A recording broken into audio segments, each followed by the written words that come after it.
Graça e paz, meus irmãos. Esse é o segundo vídeo da nossa aula, com base na introdução aí da apostila, na página 8 agora. Nós vamos ver a questão da fonte, da autoridade da teologia.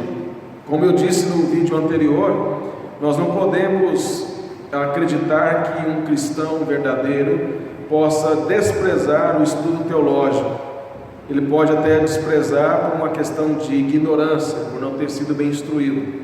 Mas o que eu quero destacar é a questão de que alguns pastores, que não é mais por questão de ignorância, mas defendem claramente no púlpito, nas suas igrejas, que estudar teologia faz com que as pessoas esfriem na fé e que elas então desanimem na fé. Mas é o contrário disso. A Escritura nos mostra, e a teologia nos mostra, pela providência de Deus na história, que todos aqueles que de fato se dedicaram a estudar teologia tiveram seus corações queimando. Quando nós olhamos para essa questão também, é importante dizer que existe de fato alguns que, ao estudar teologia, tornaram-se teólogos de fato. Eles vieram a envolver-se pela arrogância nas suas declarações, na sua forma de lidar. E por causa desses teólogos arrogantes, alguns então acham que todo aquele que estuda teologia, ele se torna arrogante por estudar teologia. Isso não é verdade. A questão é que esses que se tornaram arrogantes, na medida em que aprofundaram os seus conhecimentos teológicos, não é por causa da teologia, mas é por causa do coração deles, é por causa da arrogância, do caráter deles. Não é o problema a teologia. Quando você entende que a teologia, ela é para nós entendermos, conhecermos verdadeiramente a Deus a partir das Escrituras, e isso ser aplicado à nossa vida, isso nos leva à humildade, como eu disse no vídeo anterior, nos leva ao quebrantamento e nos leva a aplicar a vida. A teologia é para a vida. A teologia não é para você simplesmente entendê-la intelectualmente, mas você entende ela no seu intelecto, mas ela tem que assentar no seu coração, ela tem que mover o seu coração a contemplar a grandeza de Deus e o glorificar por isso. A fonte da teologia sistemática é a Escritura. A teologia reformada, ela tem como ênfase a palavra de Deus. E não é nenhuma opinião de teólogo que vai ser a opinião autoritativa para nós. Qualquer teólogo está sujeito a falhas.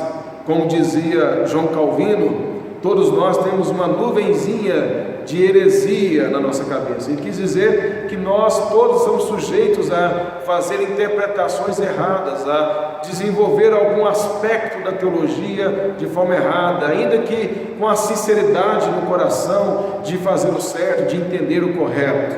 Por causa disso, a confissão de fé de Westminster, que é o símbolo de fé do Instituto Bíblico Graça Irresistível. O que é um símbolo de fé? É o que expressa as nossas convicções bíblicas e teológicas.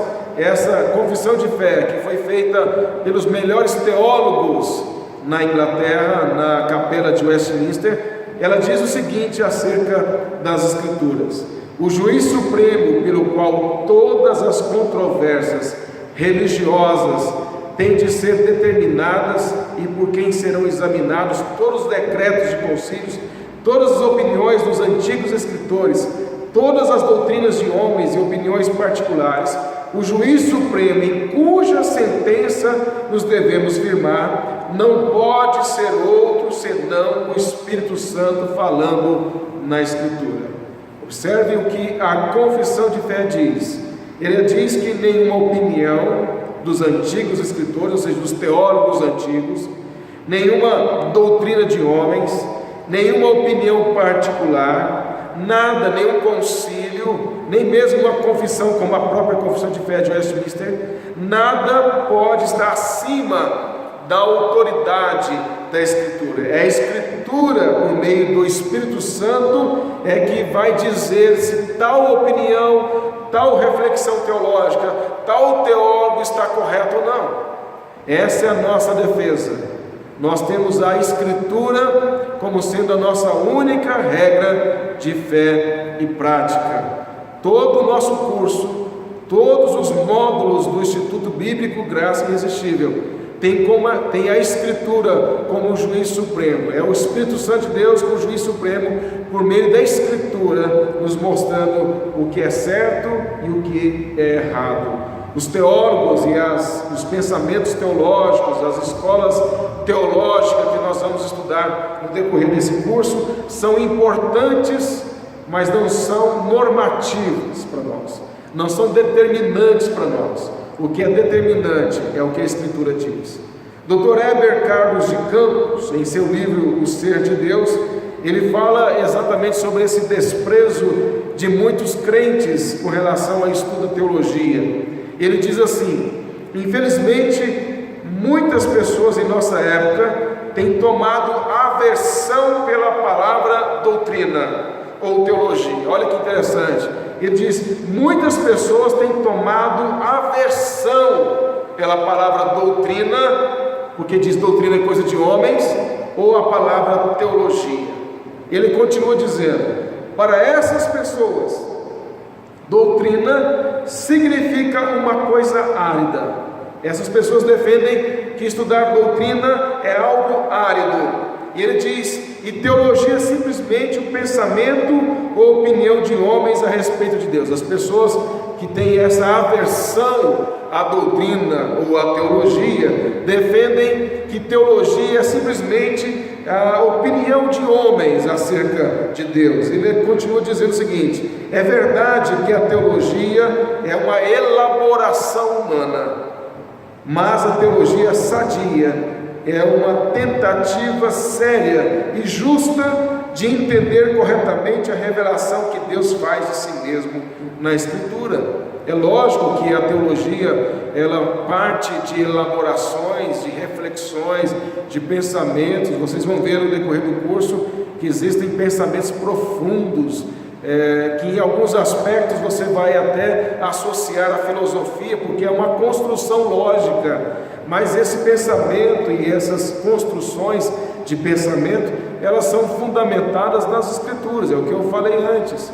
Elas só têm valor se elas forem fundamentadas nas Escrituras. Ele continua dizendo o seguinte: é verdade também que em alguns círculos a doutrina tem sido apresentada como uma coisa árida e a teologia como simplesmente pensamento de homens. Dr. Heber, ele assume a realidade que, infelizmente, alguns professores de teologia ou alguns teólogos têm apresentado a teologia como sendo algo árido, algo simplesmente como um pensamento de homens, e eu diria que alguns até mesmo têm desprezado na prática a Escritura, porque não se fundamentam sempre nas Escrituras.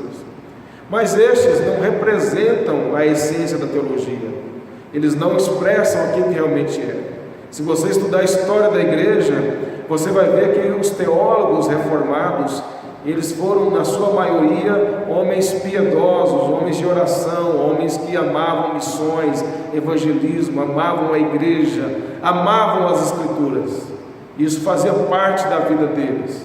O meu desejo como professor é que você ame as Escrituras, que você ame conhecer o Senhor, que o seu coração fique em chamas pela verdade, e que não seja algo árido. Não é para você poder demonstrar conhecimento para as pessoas, mas para você utilizar a teologia primeiramente para a sua vida e depois para servir a igreja, onde Deus colocar você para servir. E aí, nós caminhando aí para o final da introdução, eu vou falar de Michael Heiken, que vai dizer: enquanto a história se repete com exatidão, a essência de muitas das heresias tem se repetido de tempos em tempos na longa história do cristianismo.